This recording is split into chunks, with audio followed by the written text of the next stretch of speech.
Assalamualaikum dan salam sejahtera. Penuh gemalai menghibur puteri hamba Umay persembah diri. Terus bersama saya Umar Wahid dalam 15 minit MMTV edisi 29 Mac 2024. Kita ke berita utama. Penahanan 34 anggota dan pegawai Jabatan Kastam Diraja Malaysia JKDM oleh Suruhanjaya Pencegahan Rasuah Malaysia SPRM kerana bersengkongkol dengan sindiket penyelundupan tembakau, rokok dan arak membongkar ketirisan hasil cukai kerajaan sebanyak RM2 bilion dalam tempoh 3 tahun sejak 2017. Ketua Pusuruhanjaya SPRM Tan Sri Azam Baki berkata, pegawai kastam yang ditahan membabitkan mereka yang berpangkat dari pembantu penguasa kastam sehingga penolong pengarah kastam yang bertugas di cawangan import-eksport kargo lapangan terbang antarabangsa Kuala Lumpur KLIA di Sepang. Ujarnya syarikat-syarikat ejen penghantaran dikesan membayar rasuah kepada 34 kaki tangan dan pegawai kastam itu bagi melindungi aktiviti penyelundupan sejak tahun 2017 sehingga kini. Tambahnya, berikutan penahanan 34 anggota dan pegawai kastam itu membawa kepada rampasan 8 kenderaan mewah dimiliki pemilik syarikat termasuk telefon bimbit, komputer riba bagi membantu siasatan.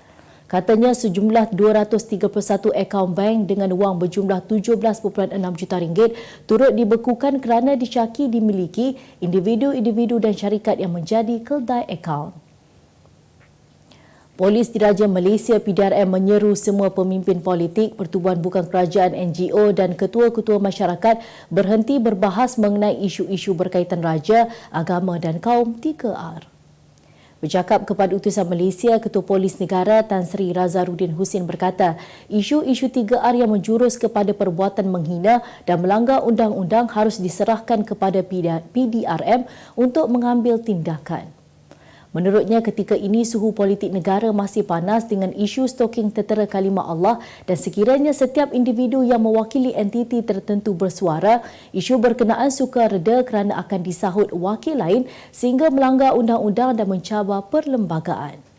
Sebaliknya, beliau berkata semua pihak terutama yang mempunyai pengaruh perlu menyuburkan budaya toleransi dan bertolak ansur antara satu sama lain dengan tidak mengambil tindakan sendiri. Kerajaan tidak berhasrat untuk menambah bilangan hari bagi pemberian tol percuma sempena Aidilfitri tahun ini. Timbalan Menteri Kerja Raya Datuk Seri Ahmad Maslan berkata, keputusan itu adalah muktamad dan sudah dibentang di Kabinet serta kerajaan akan memperuntukkan bayaran pampasan dengan anggaran sebanyak 37.6 juta ringgit. Semalam, Menteri Kerja Raya Datuk Seri Alexander Nantalinggi memaklumkan pengguna lebuh raya membabitkan kenderaan persendirian kelas 1 diberi kemudahan tol percuma selama 2 hari iaitu 8 dan 9 April bersempena sambutan Aidilfitri tahun ini. Tambahnya, pengecualian tol ini akan diberikan di semua plaza tol kecuali plaza tol di sempadan negara iaitu Tol Bangunan Sultan Iskandar dan plaza tol Tanjung Kupang, Johor.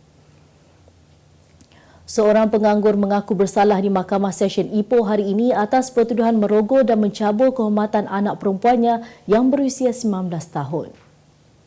Tertuduh berusia 38 tahun itu membuat pengakuan tersebut selepas pertuduhan terhadapnya dibacakan di hadapan Hakim Norita Muhammad Ardani.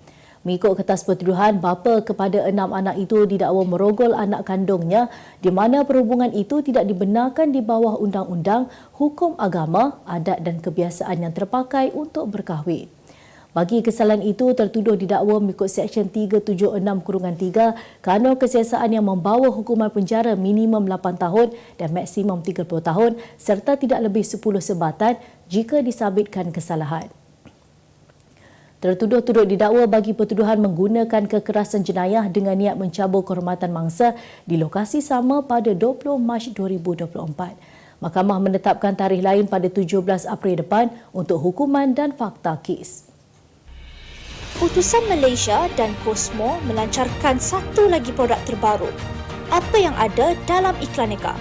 Ia adalah platform yang tepat dan efektif untuk mengiklan antaranya pelbagai jenis notis, cautan kosong, hartanah, tender, kenderaan, mencari wali atau waris dan pelbagai lagi.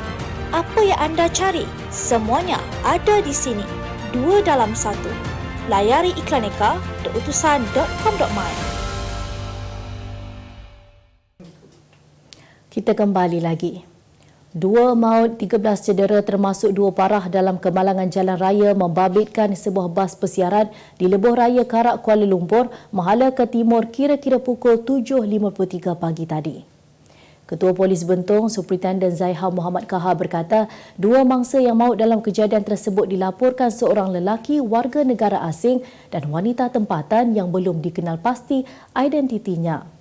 Mangsa yang maut dihantar ke Hospital Bentong untuk bedah siasat dan 2 mangsa parah merupakan pemandu bas ekspres lelaki warga tempatan serta penumpang wanita juga warga tempatan mendapatkan rawatan lanjut di hospital sama. Seramai 11 penumpang bas pesiaran berkenaan mengalami kecederaan manakala 5 lagi tidak mengalami sebarang kecederaan. Katanya jumlah semua penumpang bas ekspres tersebut membabitkan seramai 20 orang dalam perjalanan dari Kuala Lumpur ke Kuantan. Tambahnya lagi, kesemua mangsa termasuk yang maut ditemukan oleh pasukan penyelamat berada dalam bas yang terbalik itu bukan bertindih di bawah kenderaan tersebut seperti yang telah menerusi rakaman sebuah video tentang kejadian berkenaan. Nekat mengaburkan wajah selebriti sensasi Rohainis, jenama Kit Sui Malaysia membuat kejutan lagi apabila memilih pelakon dan penyanyi Bella Astilah sebagai wajah baharu produk kecantikan tersebut. Berita serta kempen memperkasakan wanita yang menjadi misi bersama syarikat terbabit dikongsikan pemilik nama sebenar Dayang Ara Nabila Awang Astilah 30 tahun dalam hantaran Instagramnya baru-baru ini. Menerusi hantaran yang sama, isteri kepada pelakon Alif Aziz itu turut menitipkan kata-kata semangat buat semua wanita terutamanya mereka berdepan gelombang kehidupan. Menjenggah ruangan komen, rata-rata pengikut ibu kepada 2 cahaya mata itu teruja dengan pemilihan Bella yang disifatkan sebagai langkah bijak dilakukan syarikat terbabit. Berita dunia. Seorang wanita muda terkejut dan berasa takut selepas melihat rakan sebiliknya duduk di atas peti sejuk persis Ju-on pada tengah malam. Kelakuan pelik rakannya mendorong wanita berkenaan cuba mendapatkan bantuan netizen di media sosial. Hantaran tular itu mengundang pelbagai komen netizen. Ada yang membuat spekulasi rakan sebiliknya itu memanjat peti sejuk kerana takutkan makhluk perosak seperti tikus atau lipas yang berada di atas lantai. Sebilangan lagi secara berseluruh berkata rakannya sedang bertapa kerana mengamalkan Qigong iaitu satu cabang seni mempertahankan diri. Beberapa pengguna media sosial lain bagaimanapun memberitahu berkemungkinan rakan sebilik wanita berkenaan berkelakuan ganjil kerana mengalami sindrom sleepwalking. Parlimen Thailand meluluskan rang undang-undang RUU perkahwinan sejenis sekaligus menjadikan negara Asia Tenggara pertama yang membenarkan perkara tersebut. RUU itu mendapat kelulusan 400 daripada 415 ahli parlimen yang hadir dan semua parti utama menyokong perkara berkenaan. Namun perkara tersebut perlu mendapat kelulusan daripada Dewan Negara dan pengesahan daripada Raja Thailand, Raja Maha Vajiralongkorn sebelum dikuatkuasakan dalam tempoh 120 hari. Thailand akan menjadi negara ketiga di Asia membenarkan perkahwinan sejenis selepas Taiwan dan Nepal membenarkan kesaksamaan perkahwinan lesbian, gay, bisexual dan transgender. Kemas kini pengetahuan anda tentang isu ekonomi dan pasaran. Merangkumi sektor hartanah, perniagaan, keuangan, komoditi, IKS, halal niaga dan dunia korporat. Sentiasa ikuti perkembangan ekonomi semasa di dalam dan luar negara. Semua informasi terkini hanya di hujung jari. Dapatkan edisi ringgit setiap Isnin hanya di Akhbar Utusan Malaysia.